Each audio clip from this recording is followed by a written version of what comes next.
Hello, yeah. Good morning, everyone. I have the pleasure to introduce my colleague, Raquel Anaya. So, ready for starting? Yes.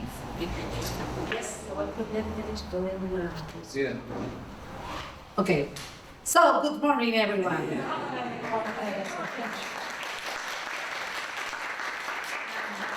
I have the pleasure to introduce my colleague, Raquel Anaya, and I wanted to dedicate just 3 minutes or 4 to introduce the work she's presenting today as a Spanish college, and she comes also in representation of a group of colleges from Spain. So I feel, the commitment to introduce her and also the pleasure.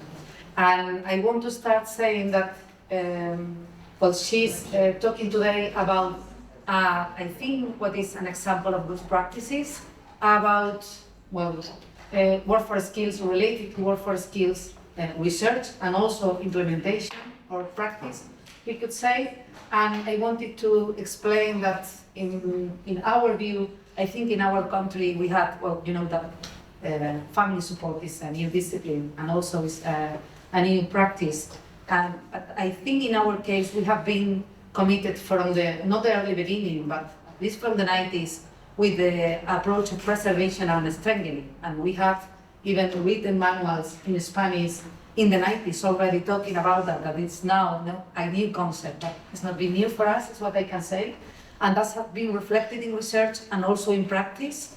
And probably because of that, there is a group of several universities that have been working on supporting parents and supporting families from this perspective. And also there has been a commitment from practitioners and from the people responsible at policy level for this. And I think that created the best space, we could say, to have an initiative that has been lasting for more than 10 years, and that we could say that in the ecology of evidence, it has been provided an important milestone in Spain. You know that recently the Global Commission for Evidence on Societal Challenges say that we need to increase or to strengthen our evidence. I don't never remember the word for this, but in English. But it's the, how did you say, tejido social? Maybe social awareness, something like that. So we need that social space, that framework for evidence. And in this case, I think we have that example, because as I say, we have a large group of researchers, not from one university, but a real collaboration at national level, including also practitioners and representatives, and as I said, what is also family representatives, and what is important also with the support of the government at both national and local level. And what I wanted to emphasize, and that's the reason I'm mentioning this report from the Global Commission on Evidence, is that one challenge that has been pointed out is that these structures usually are non-formal. And in this case, I think that are becoming more formal. So it's a kind of hybrid, but including in the formal sphere, because we have that support from as I say, from local and national governments. So in that case, I'm Spanish myself, so this maybe it's not the more polite that I'm saying this, but I'm saying on behalf of the group, so I think I can tell this. I think it's as I said, as an example of good practices and something important to share. So you have here this topic of workforce skills that has been, as I say, approach from this strengthening approach, this preservation approach, what I think is very relevant, because she will be talking about assessment and she will do it in a formative way. So this is not about rating, this is not about positions, but this is about ecological validity. And we have been reflecting about that yesterday, and the complexity of increasing and improving practices in the real context. So I think that's one side, and the other side is the concern about evidence-based practices from this complex context. So yes, very welcome to have this content today. And about the person particularly, Raquel Anaya is one of the experts that is advising the ministry and is part of this group of this ecology structure, this evidence structure. And she's professor on methods, maybe it's written there about these methods and assessment in education. So that means that I think probably is the best person from the group, we could say, to talk about this today, because she's expert on evidence-based education, but also in assessment and methodological approaches. So thank you, Raquel, for being here, and thank you for letting me to do this introduction to her. So the floor is yours. Thank you, Raquel. Thank you very much for this nice introduction, and thank you for the Ghost project for letting me now to be sharing this initiative. As Lucia has mentioned, I am here on behalf of this team of researchers. You can see their pictures over there. We're working together, not just the researchers, but also representatives from the Spanish Ministry of Social Rights, the Spanish Federation of Municipalities and Provinces, practitioners. So we are working together for several years now, and this initiative has the aim of promoting quality in family intervention processes, especially from the positive parenting perspective, and is framed in the agreement between the Spanish Ministry of Social Rights and the Spanish Federation of Municipalities and Provinces. So these are the two institutions which are framing this experience.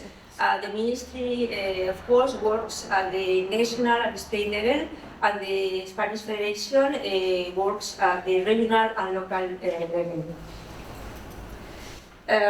This presentation is about how we can be working for designing, elaborating, and now applying two different resources to assess, on one side, professional competencies for positive parenting, and also for more broad intervention, family intervention processes. And on the other hand, the best practice guide, so that the two instruments coming together to help each other, and of course to help the professionals being more aware of what is going on when we are talking about assessing family intervention processes, and of course to promote positive parenting. So these two guides have these two aims, and they come together. Here we have another look of the institutions involved in this experience. I just mentioned the ministry and the Spanish Federation. Then these are the 7 universities in which we are involved in the project that Lucia has just mentioned. The nice idea of this team of researchers is that we come from different universities all across Spain, different areas, geographical areas in Spain. We meet because we have coincided in different conferences for some years. We knew we were doing similar things, not the same, but similar and complementary activities in promoting positive parenting. And at that time, when the Council of Europe recommendation came in 2006, the ministry was really was expecting to do something to move ahead for that recommendation, so that invite us to come together to see if we together to do something. So this was when this experience started. So also another interesting thing to talk about this experience is that we have practitioners working with us, practitioners and professionals from different sectors, education, social welfare, but also health and law, justice, different associations whose representatives were working with us in all different areas in Spain to help us to build these resources. So this is really a kind of action research, methodology of action research of doing our resources. Here we have gained the picture. In this picture is the 7 universities researchers are represented together with the person from the ministry, from the Spanish Federation. Now here we have this lady is in charge of letting us move ahead with the technologies I'll show you later on, and so on. So, and this picture represents the practitioners working with us, yes? Yeah, I wanted to share with you that we in Italy, we found that it's a great job. So we translated, Armando, Raquel and I translated the guide for good practices for the promotion into Italian. To be available to the practitioners that now are implementing the PICNIC program.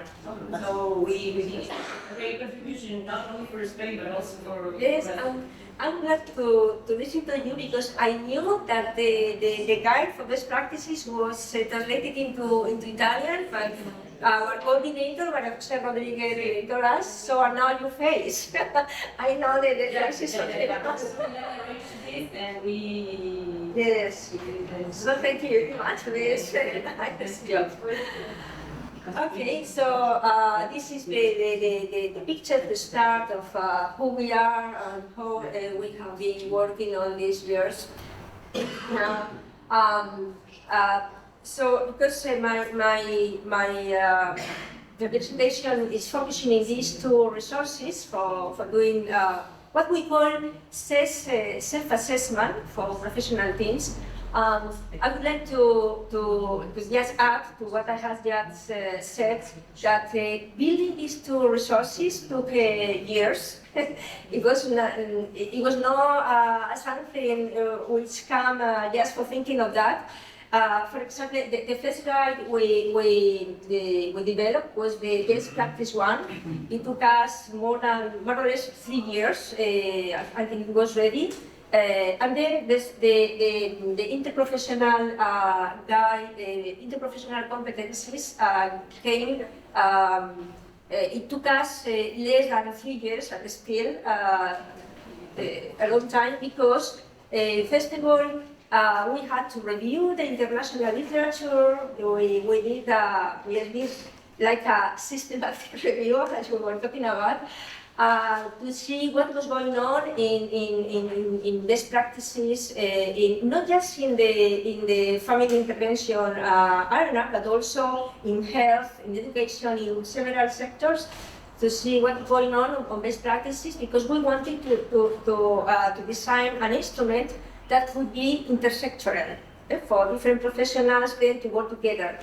Also, we had, from that review, we have to select, to summarize, to write the drafts, to discuss between us as researchers, to share with the representatives from these institutions, but then after that, going to the practitioners to let them know what we were doing, for them to check everything, to have meetings and to discuss. So it took a lot of time, but it was really rewarding time, because we were learning together. We were doing something together from the research field, trying to get the best evidence of what was possible to do, what we would like to reach, which was also including the evidence-based perspective in practice. So we learn from the practitioners learn from our global the university, and because of that, then we created this kind of culture of introducing research into practice, and on the opposite way. So the idea was to get a consensus of what was to be included in these guides, so that the items included would be relevant, would be clear to understand, to be useful, and so on. So the two guides follow more or less the same process to be built. And now I would like to talk about for some minutes about this framework before going into the instruments. There are two main institutions to mention in this initiative, apart from the initiatives in Spain. One is the United Nations Declaration of the Rights of the Children, so the starting point is there. And then is the Council of Europe recommendation on policies to promote positive parenting in 2006. And this recommendation was really a punto de inflexión, an inflexive milestone for going ahead. Because all these researches I just mentioned, we were working in our areas for years, trying to promote the family intervention, but not only for families at risk or vulnerable families, but also from a perspective that all families will need support and to need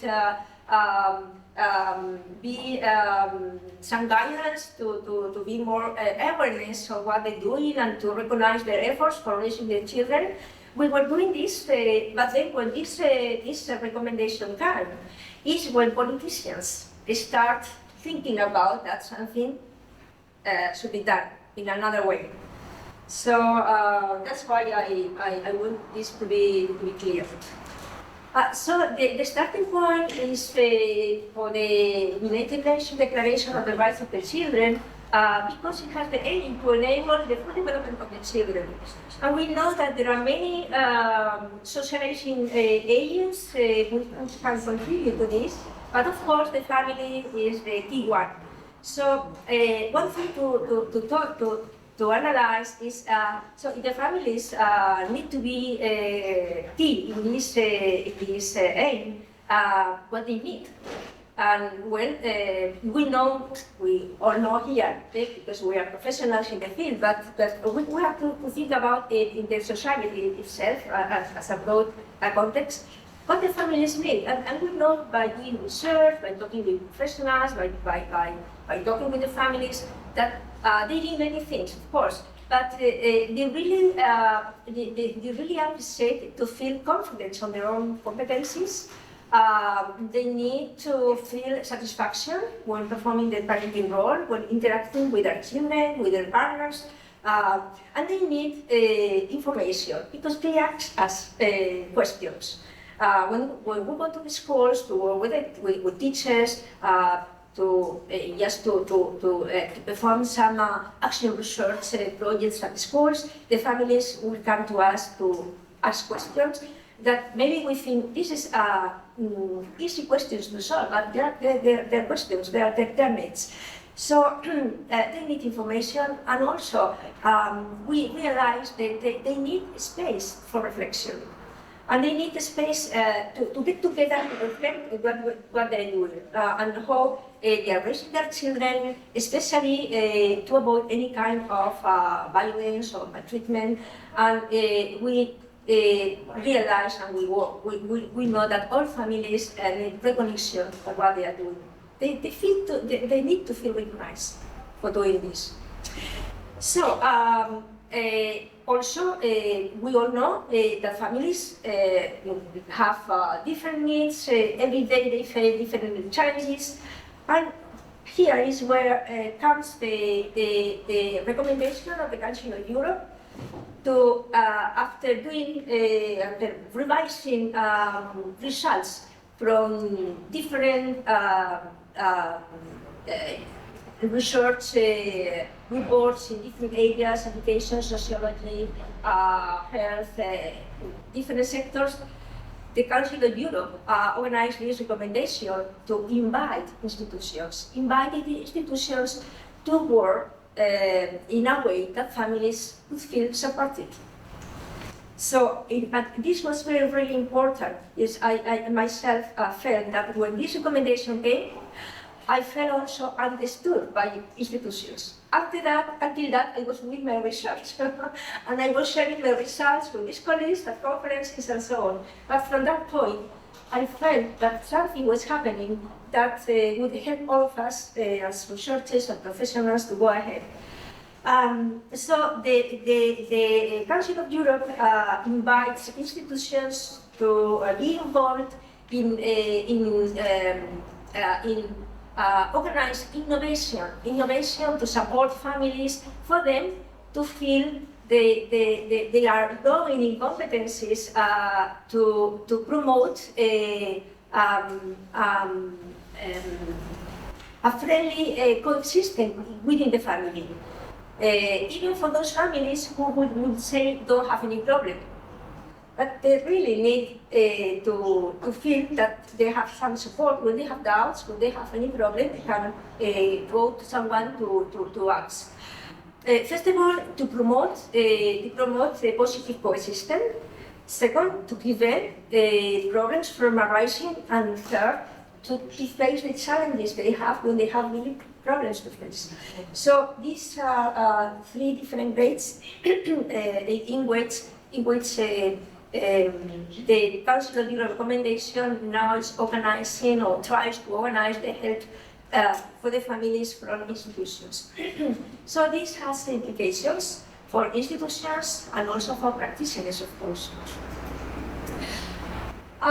Regarding institutions, the implications are that those working with children, with youth, and with families from different sectors, as mentioned, would be normally we include as the front the key institutions, those working in the social welfare or education or health or the law system, but also some others.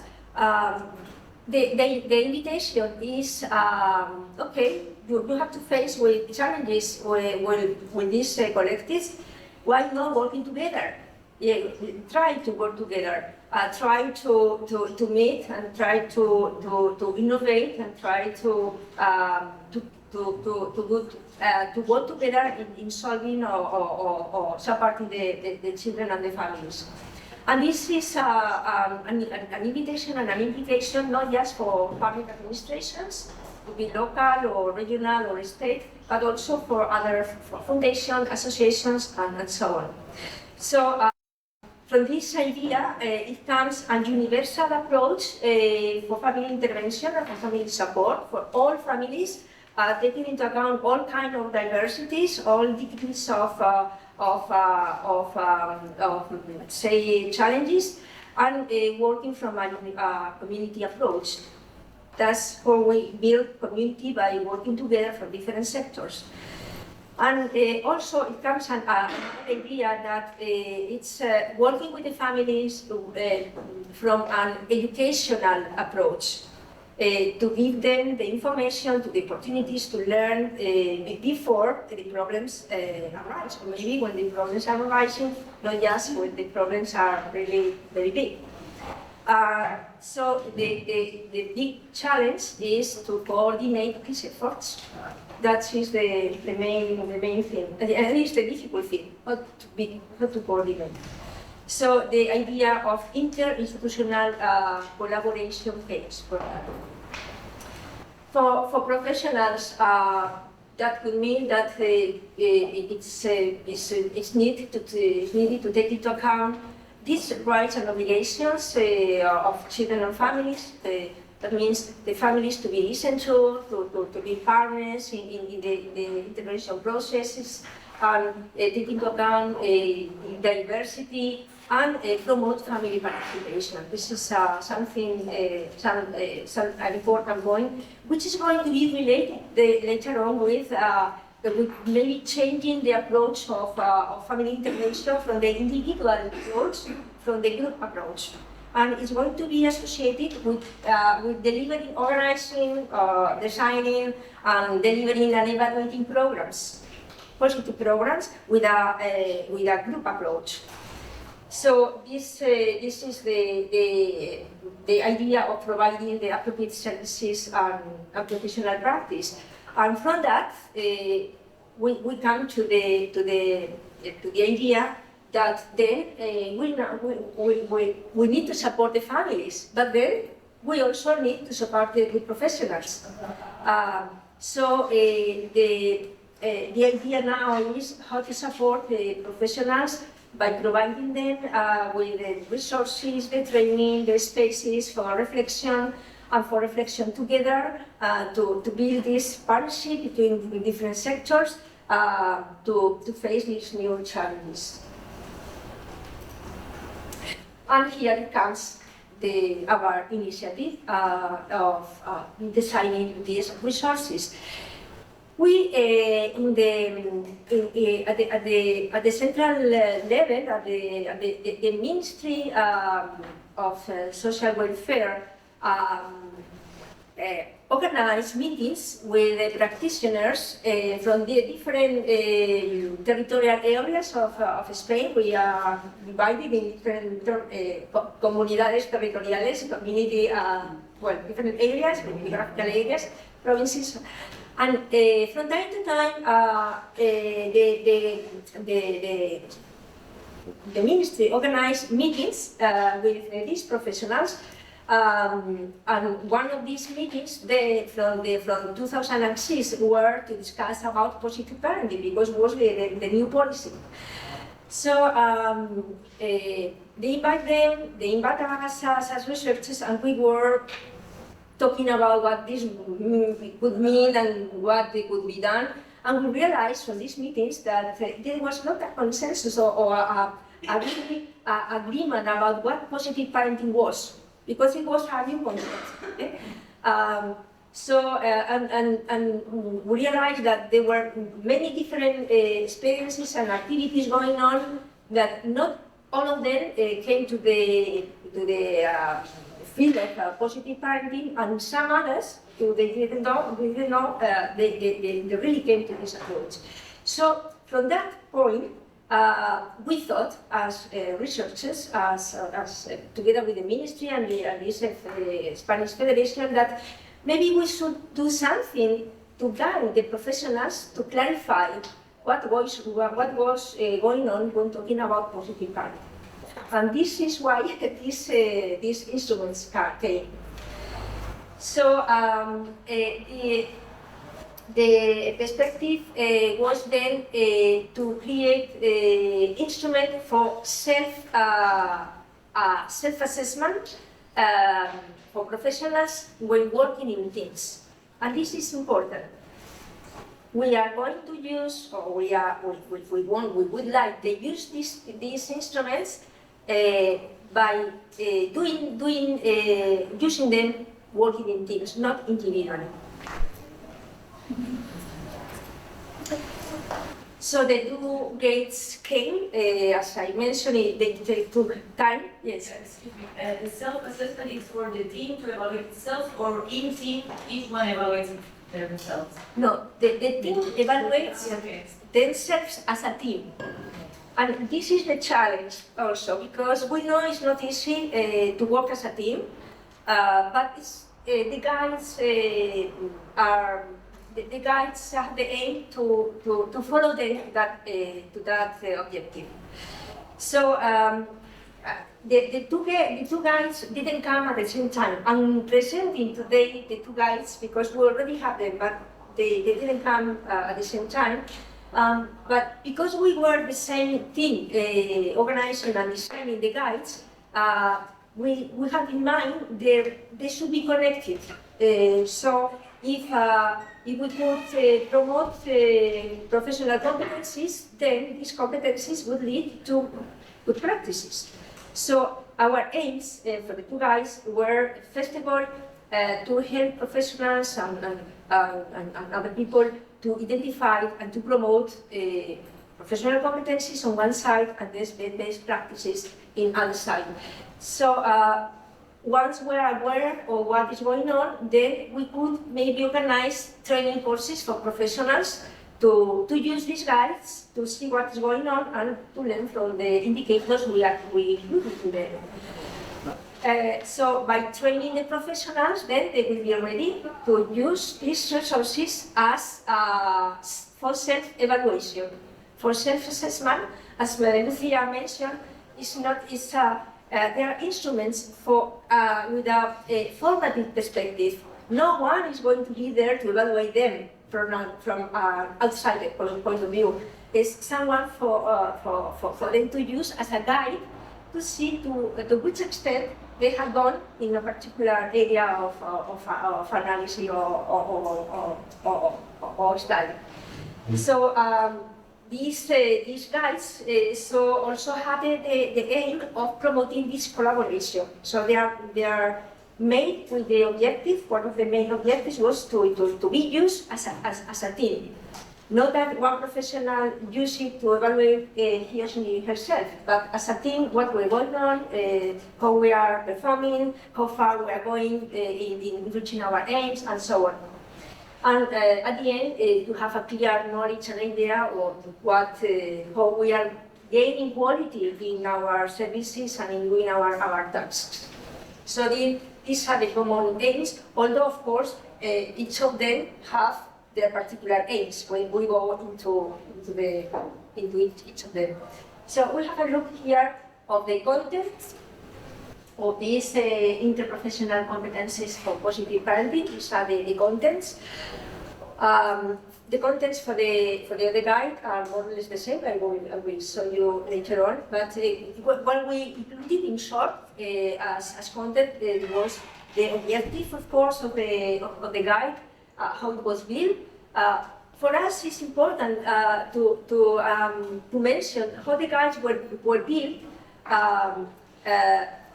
To realize that it's not something that came only from practitioners, only something which came from researchers, but something that was made looking for consensus for what practice, what practitioners have learned from their daily work, but also what the evidence and research said about that. So it's important it was important for us to explain how the work was done. Then there is some definition with the structure of the instrument and how to be used. So this is in short what the content includes. The same for the other guide, the best practice guide, more or less the same. So this is the points we describe everything, and then in the annexes is the instrument. I'll show you later. Now, inside the guides, there are some definitions, some ideas to just frame the content of to be analyzed. So the interprofessional competencies guide departs from the idea of interprofessionality, which we understand as that process in which a team of professionals from different sectors, different disciplines, with different kind of knowledge come together to share their knowledge, their skills, their resources to go ahead to organize their practices or to organize their intervention processes with families, departing from, of course, an agreement to do that together, otherwise it wouldn't work. And then the concept of professional competence, as we have mentioned yesterday and in other occasions, where we include competencies, knowledge, skills, attitudes, values, actions, emotions. So these all sort of characteristics that help us as professionals to find the same solutions for the different challenges we have every day in our daily work, and try to adapt and to look for the same answer. Then it comes the concept of best practice, which we understand those strategies or processes or experiences that have the efficient and effective results in a particular context when trying to reach a particular aim. So we define more or less the best practice as in this way, and we understand that these good practices are depart from some principles in this approach of positive parenting, as for example, respect for the diversity and inclusion and participatory approach, and also we understand that the professional competencies should be there to perform the best practices, and also the professionals need stability in their context and in their work. Because, well, of course, it's not possible to go ahead if we are changing all the time, every year from one task, from one context to another. We have to learn different things, to adapt ourselves to different stimulus. So some kind of stability is needed. Also, we understand that these practices should be based evidence, should take into account research, some research, and because of that, involve assessment, formative assessment. From time to time, we need to reflect and to see what's going on, what are our strengths, our limitations, and so on. So here, I wrote some of the characteristics of these best practices as well, taking into account the person, but also the circumstances, trying to analyze the influences that contexts have in personal lives and in two ways. Concentrate in potentials and strengths, not only in limitations, because sometimes if we do that, we don't allow ourselves to empower ourselves as professionals and the families and also the communities. So focus on the positive, although we of course need to identify what our limitations are. So for best practices, we also understand those ones who can have the effects could be reproduced, maybe in the same context, but in other contexts too. That is the focus of the interprofessional work, of working in teams in the interprofessional sector. If we are able, for example, if we organize, we design a parenting program, could this program have the same results different times for different families under different circumstances? If we prove this is so, well, we will say, well, we probably have a nice program. Is this then sustainable? And is transferable to other settings, to other professionals? Is this has possibilities to influence some family policy? So there are many things involved in best practices, which is something complex, difficult to reach, but well, it's a challenge to adapt to these areas.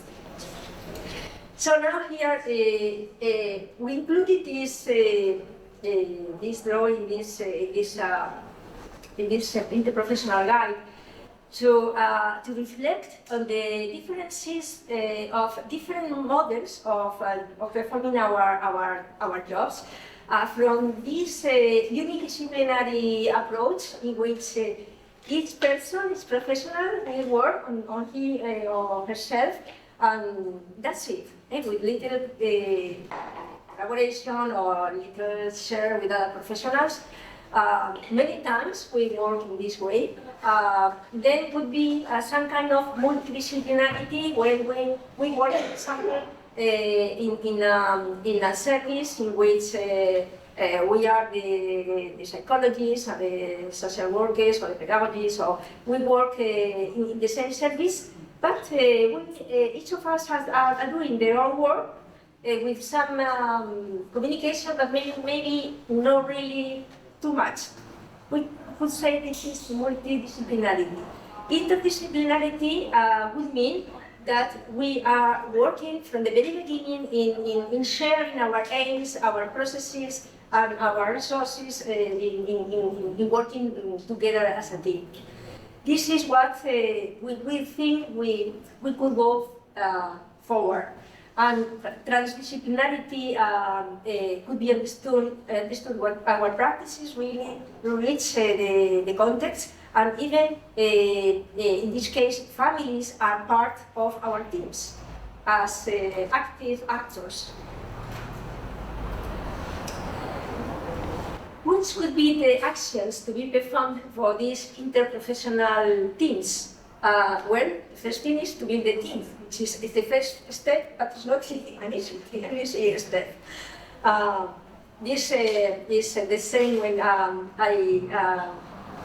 I did my actual research teams at the schools in some projects, and we thought, well, the first thing to do in an actual research team is to create a team. And yes, then we can go further, but sometimes just trying to build a team was successful, and some others time it didn't. So this is the first step, not always easy, because it implies coordination, it implies the motivation for professionals to do that, and so on. And we think that inviting the parents and the families to be part of the team is the best thing to do, to listen to their voices, to guide us as professionals to better understand their needs, then to see who's going to be the coordinator, meet regularly, share our aims, procedures, decide the processes, and then do this formative self-assessment. That in this point is when the guides would be useful, and then of course expect that the participating entities be there to support the professionals and the teams. So this is some kind of the information we include in this in the guides. So now from this, these are the ideas which are the framework of the guides, and then we move to see how these the guides are organized in terms of going on to the instrument to be used. So we classified the interprofessional competencies and also the best practices in 3 different areas, thinking that those professionals working in the services, in management and on the organization of the services, have different tasks than those who are working directly with families. And also, we try to think about, especially because the Council of Europe recommendation invites to develop parenting programs, educational, so psycho-educational parenting programs for families. We also thought on including competencies for designing, delivering, and evaluating these programs. So the guides are organized in these 3 different fields: service, direct tasks with the families, and programs. For the interprofessional competencies, these for the 3 fields, we have competencies, knowledge, competencies then distributed into micro competencies, knowledge, skills, and attitudes. So we distributed them in these 3 categories, and altogether the guide included 12 competencies and more than 200 micro competencies. For the best practice guide, the structure is more or less similar in terms of the 3 target fields, but then of course what includes are best practices in the service, best practices in the working with family field, and for programs. Each practice we call best practice, includes some questions to help the team to think about, to reflect before going to read the indicators which accompany those good actions. So now I'm going to show you some examples. So in the annex of this, which is the professional competence guide, in the annex we can find this we call protocol or instrument, in which in the first column, and this is for the service area, in the first column we have the competencies written. For each competence we have the micro competencies distributed into knowledge, skills, attitudes, and values. Here is some more an example of one of the competencies. So the idea would be that if different professionals from different sectors would come together, then they would have reflect on whether how far they are going with the field they have these competencies, and from that to value their strengths, but also their limitations and how they could go further in reaching more levels of these competencies. So the instrument is organized in this way. This is for service. Then we go through the professional practice with families. It's the same. Competencies and micro competencies. These three levels or macro levels. Here another example. And for programs. The same. So using the instrument, it takes time because it means that the professionals come together, read what is going on for a particular competence, think about as a team. Of course, initially as individuals, because the competences are for everyone, but then as teams, how we can learn from each other, how we can move ahead, and it takes time. So this is something that it is not could not be answered in only one meeting for the teams. So this is how the instrument for the competencies looks like. Then now I'll show you how the instrument for the best practice guide looks like too. And we in the team now in our team we made the connection between the two guides, understanding that if interprofessional competencies are going well developed, we more able to reach best professional practices. So the organization of the guide is in this way. For each of these three fields, we have best practices, and the best practice come in the first column. So it's the idea of this, the best practice. Then it comes some questions to help the professionals to reflect in the team together. From the questions, then there are some indicators. So there are concrete actions that remember that these indicators and the best practice and everything was first of all designed by the researchers, but then put into contracts with the practitioners, and we came to the consensus that this was something that was to be relevant, clear, understandable. So we worked a lot on the indicators to try to write the indicators in a way that would be easily understood and easily assessed.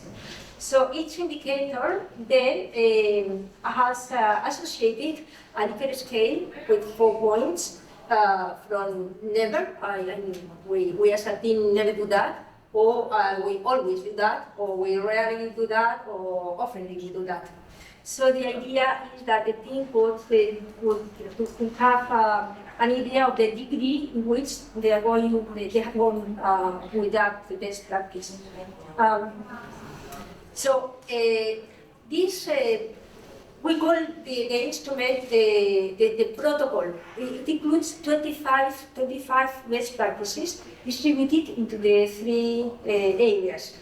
And now this protocol, this instrument, is we invite the professionals to use it in their institutions by creating these teams, and then as a team answer the questions associated to the indicators of the scale in an online version.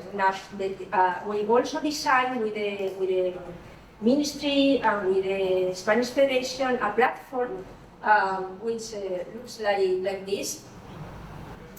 You have the address on the top, Familias en Positivo, in which well, there is I think it's very nice information for the families. Also, there is an intranet for professionals, including evaluation resources, parenting programs, reports for research, and many other documents. And in the front page, going down, everyone, the families and everyone will find useful guides, information, news, and so on. And there is this section which is called recognition, in which when the professionals get access into the intranet, then they could find the protocol in this online version, in which they could answer, they could click in which point in the scale they are placed. So we train the professionals to use the protocol. Well, if a team or a professional reach the guide, they could use it without it. Because we try everything be clear, for don't need it necessarily this training.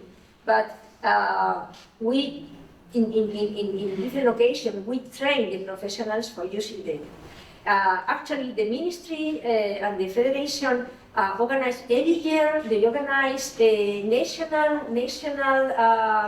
meetings to provide the professionals with training for doing this, and also to discuss with them what is going on in their practices. I mean, to get in touch. And every year, these meetings have taken in Madrid. Each time we invite professionals from different areas of Spain, all the different areas of Spain, from different sectors, but each time different professionals, not the same professionals each year. The idea is to spread as much as possible what we are doing, the resources, and also the approach, how to get the approach in this parenting perspective. So we train the professionals when organizing these teams at the central level, but also we as researchers involved and also as designer of these instruments. For example, myself, I'm living in the north area of Spain, in Oviedo. So from that area, I'm working closely with the government of Asturias and in the area of promoting these initiatives. I'm working with them. So we organize training for professionals in that particular area. But other colleagues are doing the same in the south, in their particular regions.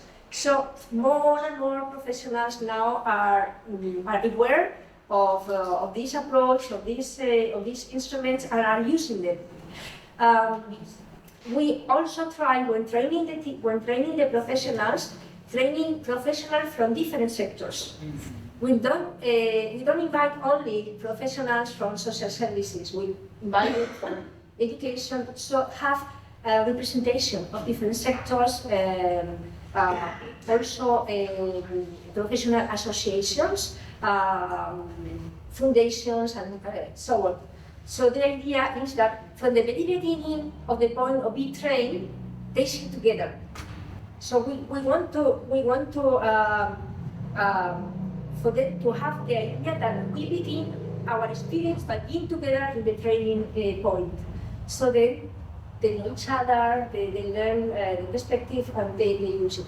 So when they are trained, for example, in the training course, I will in a short time, I will introduce the idea, the perspective of positive parenting. Is my time to close? Okay. And then we'll distribute the indicators or the best practices or the competencies by groups. We work by groups, checking in each group what's going on, and then when they realize what the guys are, they will go to their services to inform their colleagues, and from that, the idea is to organize the team for them to check it. So when everything is analyzed, they can, as a team, click on the answer they would like to click. And this is for the second part, that is working with families, and this is for programs. And that when they send this to the system will answer them immediately with a report. With this report, they could see which are their strengths as a team and some limitations, and they are invited to from that to design an improvement plan. In which they could prioritize what points or in which indicators they would like to go further, in which time, what their resources could be, if they need any training, how they are going to evaluate their action. And when they send this improvement plan to the ministry, and the ministry will evaluate this plan. And if they say, well, it's good enough to support them, so they will get a recognition, an institutional recognition that telling that that institution is really involved in promoting this positive parenting, and they are putting it into the web. So just to finish with, I would like to say that these guides could be used for different aims. The main aim is to be used for self-assessment teams, for them to be aware of what they are, how they are doing their tasks, how they could decide to improve. But also, we think it is really helpful for us as professionals at universities to review our subjects and to include these ideas into our subjects for our students in the graduate and master degrees. Also, of course, to train the professionals to get this recognition. And also, in some ways, these guides are being used in the process of deciding for new professionals to get into a service. How could we evaluate? How could we assess their competencies and so on? So I hope I am in time, and this is my last slide. So thank you very much for your attention. This thank you is for all of us. I am here on behalf of all the team, so really thank you for letting us inform you about our work. Thank you.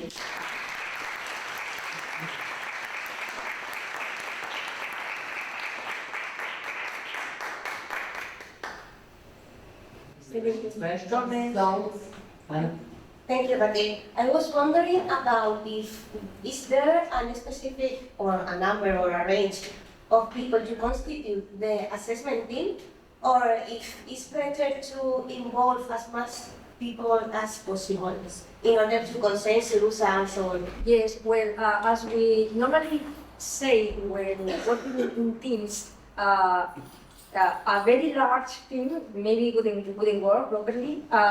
Maybe we think that about 5 to 6 people would be enough, but taking into account that it will have more professionals around, those people in the teams should be represented. So we need to create some networks. So the idea is that all the voices creating a feeling of belonging to the experience. And because we also to do this assessment, we need to know about everyone. So in a particular service or in an inter-service team, the professionals should think about who is going to be represented in the team and to whom they are represented. Okay, thank you. Because we know 5 people in a team or 6, maybe it's difficult to work. And maybe it's possible to have, for example, 2 assessments of the same service or not? Yes. The timetable is decided by the team. Because, for example, it could happen that we meet for a particular time. We have 25 best practices. Well, for the service, is 10 practices. But each practice has different indicators. Each indicator takes time to be analyzed because we have to listen the voices of everyone. So it could happen that we have planned to go to the 10 or 9 good practices in one meeting, and we didn't have the time. So we can decide when we're going to meet again. The thing is to have in our expectations that we're going to meet. Yes, as I think in everything in our lives, expectations are key. If we have expectation, we move ahead. If not, it's difficult to create an action in a particular time. So if we create the expectation that we are going to meet, then it would be not so difficult to have 2 meetings for the same objective if we didn't finish at the first time. So I wouldn't say there is a rule. It's the team. It's their self-organization as a team. Yeah. I don't know who. There are 2 hands, but I don't know who was the first. Okay, thank you very much. It was very good lecture, and for what you came here and present your Thank you. work. I think when I was listening to you, I was thinking also about you were talking about transdisciplinary approach. So how to also include families, and are also families included in this self-assessment things? The expectation is that they are included. So, for example, if we are working with families and with some associations, someone representing them will be included, or depends on to which particular families we are working in a process or in a case. The idea is to include the family or the families, depends on plural or singular, because we understand that they are our partners in letting us know better what's going on, what their real needs are, how they perceive themselves. We believe they have strengths. They believe they are competent in different areas. Maybe they will need our support to go further, but they really are the experts in their own lives and in their own context. So it's we gain more efficient in efficiency if we really listen to them.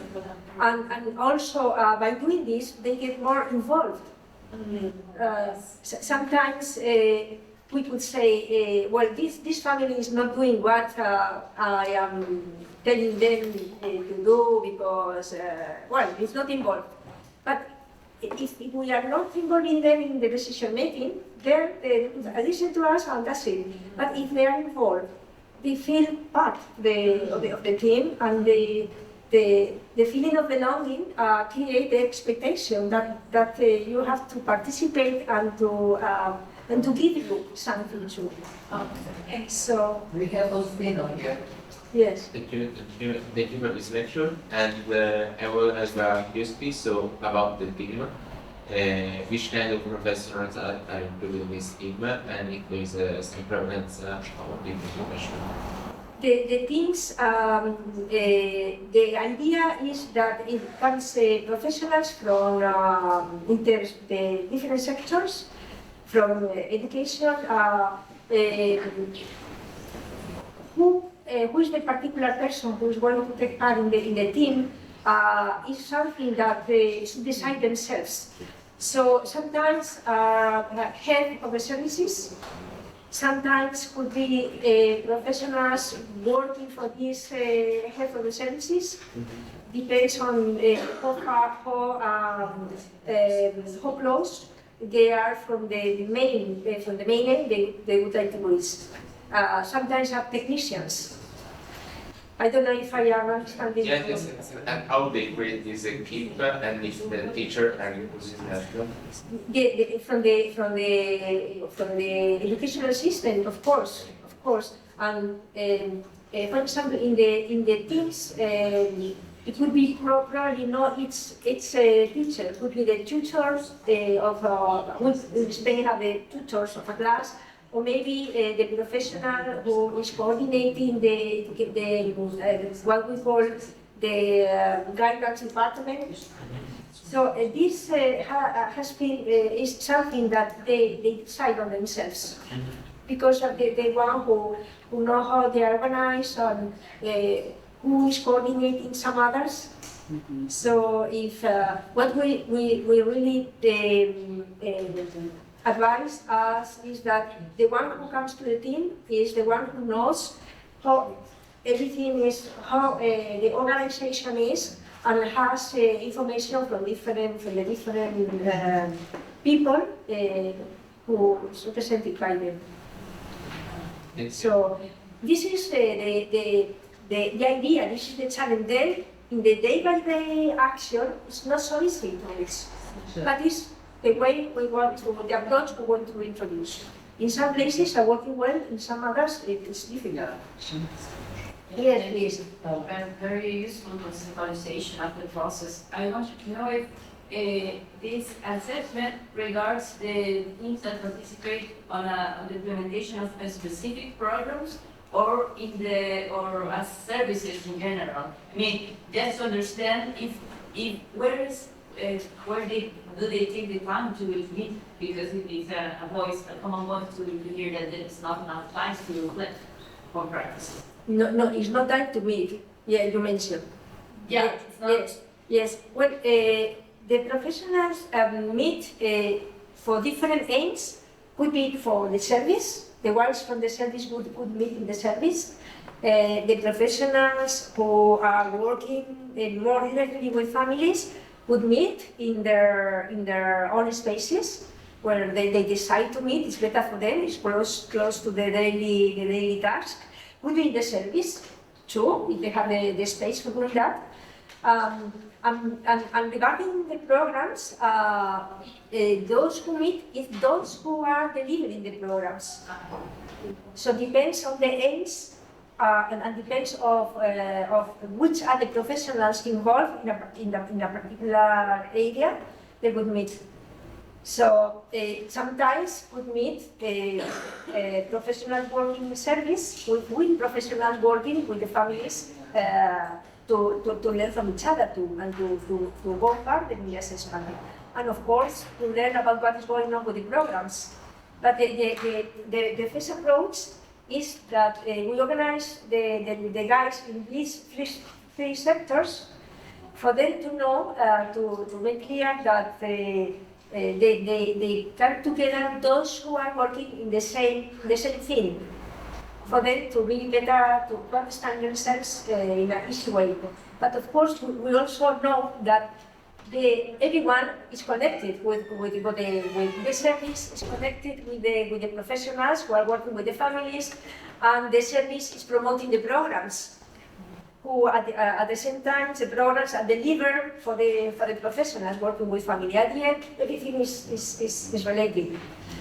So they can decide how to use the guide, but we have a structure in these 3 sections because it sounds to us and the professionals that it was clear to understand.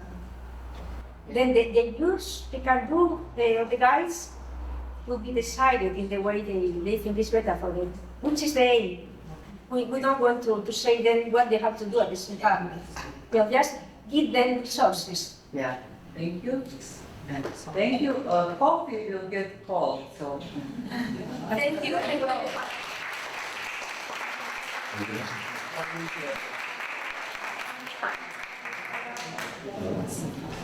you.